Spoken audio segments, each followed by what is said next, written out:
Good morning, everyone. We are glad today that we came here to study and share and relate to the message of God. For that, let's go through the story of the narrative. It's found in Psalms 23, chapter. This verse is a very familiar verse, as we know. That is one of the most loved by children. It is one of the most cherished by everyone. This verse, as we know, is a very impactful for us believers, as Christians, that it will always remind us, it will always uphold the name of God.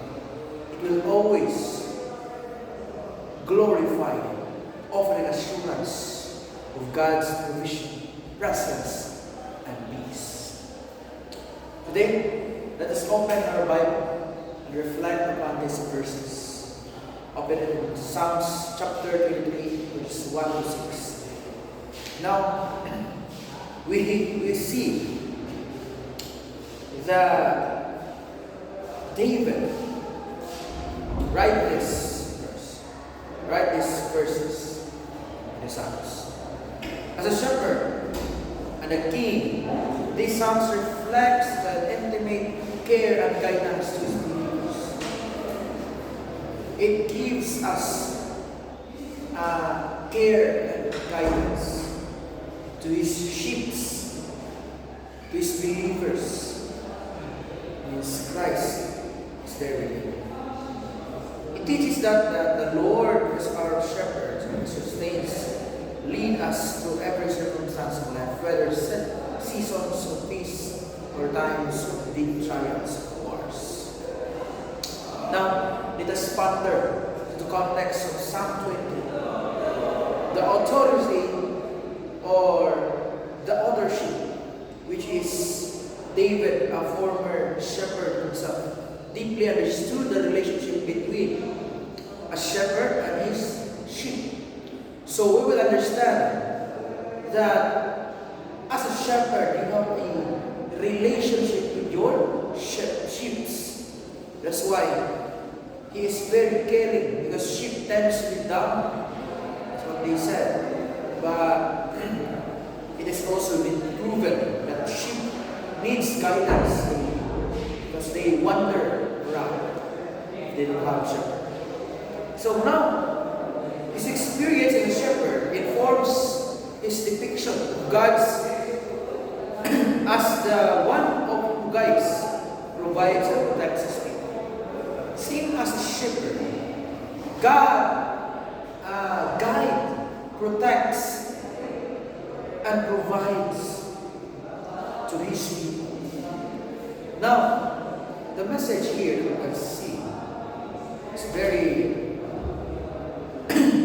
bold, and it's very direct also. You can see that the historical setting of Psalm reflects David's proposal and his personal trust in God through many difficult seasons of life. We can see that David's life has been trivial, it's been trouble. I watched the season titled The House of David. I see there, and also reading the Bible, that David's life is a very miserable life. He's been mistreated by his brothers. He's been blamed for the death of his mother. He's not accepted as a man. Instead of going to war, he's assigned to the ships. But later on, David realized God's bigger plan. Here, Psalm 23 belongs to the collections of Psalms expressing trust and confidence in God.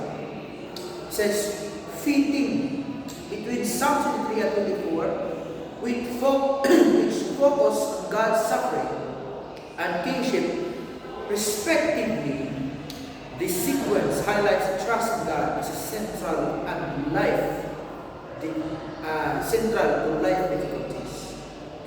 Now, everyone, friends, we know what is the setting of this thought. What is the setting of this chapter, these verses? It is for the people. It is written by David to glorify God, knowing that David experienced the providence of God, even to death, everything. It says here, let's ponder to the context of this chapter. In verse 1, it says, "The Lord is my shepherd, I shall not want." Yahweh as a shepherd, praise the Lord, refers to Yahweh as covenant-keeping God. Describing him as a shepherd reflects God's personal care for his people. John, found in John 9, verse 11. I shall not want. This phrase, friends, says that the idea is that believe will never experience need. We believers must experience the need of God, that we will only want Him other than other things. But God provides everything essential for life. Trusting the shepherd means contentment in God's provision. Means David also was contented in God's provision. He doesn't want anything. He doesn't want any advice. But Christ's will and God's will is what he follows. Verse 2, it says here, He makes me lie down in green pastures. He leads me beside the still waters. Rest and nourishment. It says here. That's the main theme of this verse. Rest and nourishment. The green pastures symbolize spiritual sustenance, while still waters reflect peace and providence. Sheep only lie down when they feel secure. Imagine if through the studies that a sheep will lie down in the grass if they feel that they are comfortable, they feel that they are secure. It means that we can lie down in the green pastures if we have God in our side. We have a shepherd in our side which only cares for us. It says here, still waters. The shepherd leads his people to a quiet place where they can drink deeply and find refreshment, reminding us God's peace. In Isaiah 86 verse 3. Remember everyone, God gives peace if we only are contented. Verse 3, He restores my soul. He leads me in the path of righteousness for His name's sake. Restoration is where spiritual exhausted or straying, God brings renewal and restoration to our souls. Psalms 51 verse 1. I can say that David, as a shepherd and as a king, as a warrior, he feels tired, he feels exhausted.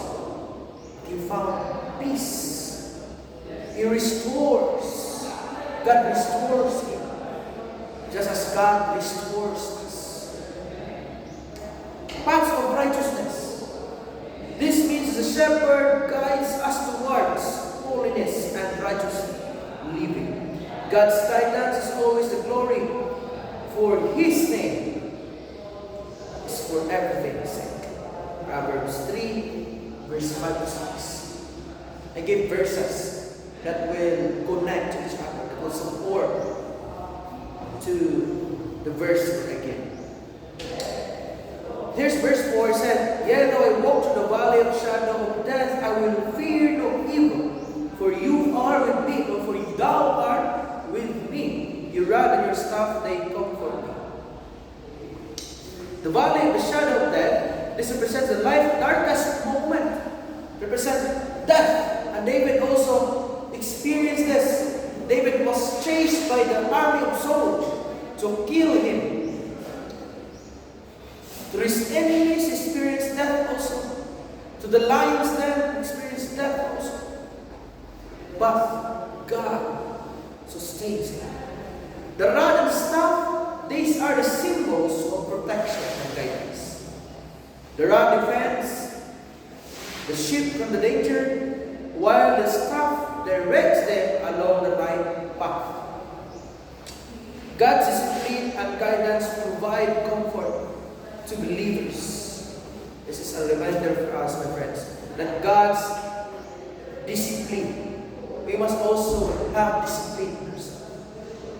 That whenever we face circumstances, whenever we face trials, death, or suffering, we must remember that there's a shepherd who has the rod and staff for us to protect, for us to guide.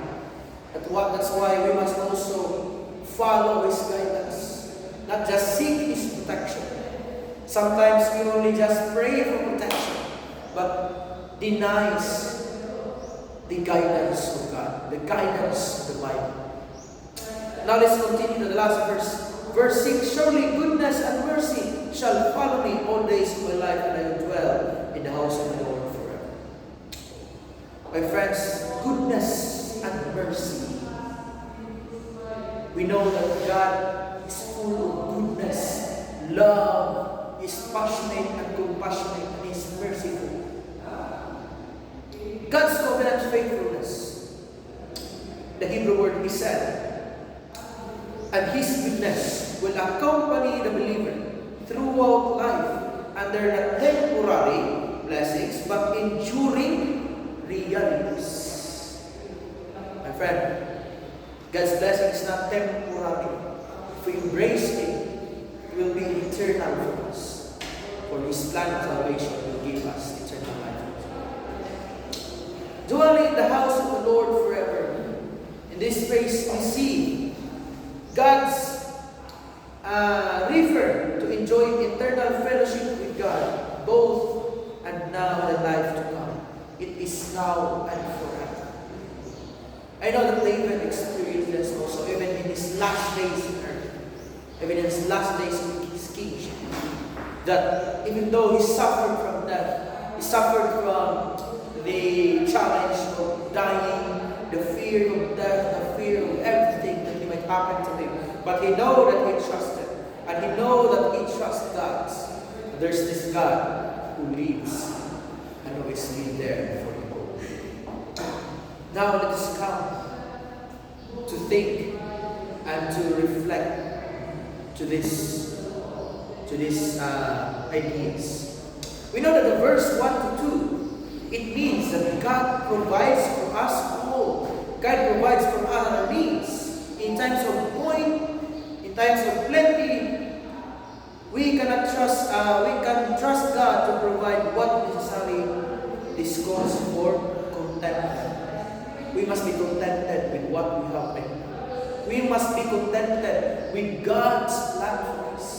We must be contented by one God, and as only God is. Then let's go to the second verse. In a moment of anxiety about material needs, remember that Jesus is teaching. He's urging us to trust the Father's provision. In verse 3, it says, God restores and leads. When we grow weary and stray from God, He restores our soul and leads us towards the path of righteousness. It says in verse 4, God's presence comforts us in trials. In verse 5, God's blessing overflows in adversity. In verse 6, my friend, the last verse, God's goodness and mercy are lifelong companions. My friends, this is a promise for us that we can hold into in our daily life, in our daily needs, in our daily works, in our daily studies, and everything that we do today. This is Psalm 23. It's a profound comfort, assuring believers, assuring us believers, God's presence, provision, and guidance are constant in every season. Whether restful, green pastures, or dark valleys, God faithfully leads, protects, and restores people declaration. Remember that Psalm ends with a triumphant declaration. It means a victory all over the trust.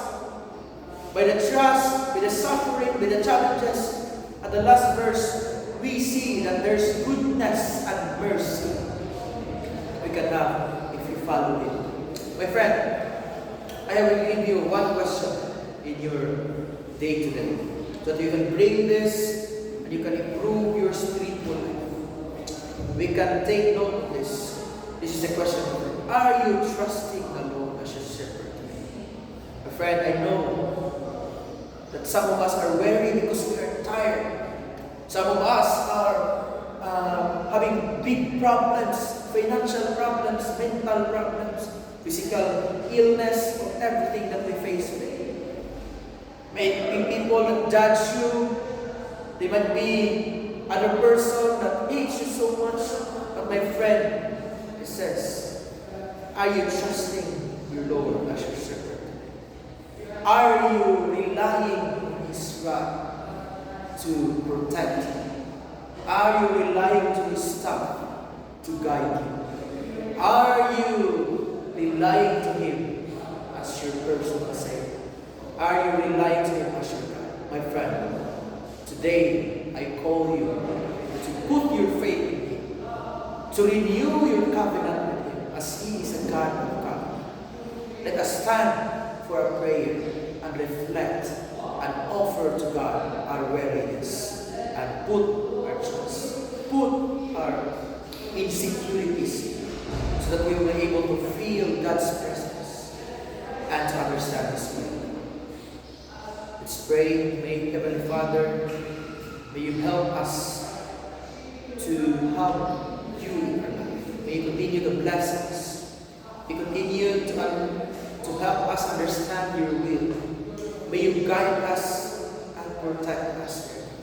As your promises in Psalms 53, that you will protect us, even though whatever happens in earth, even though how many temptations will be happening in our surroundings, how many death will fear us, because you are there. Thank you, Lord, for offering us. Thank you, Lord, for having us. And we're thankful for having you. Thank you, Lord, for loving care. Just we pray.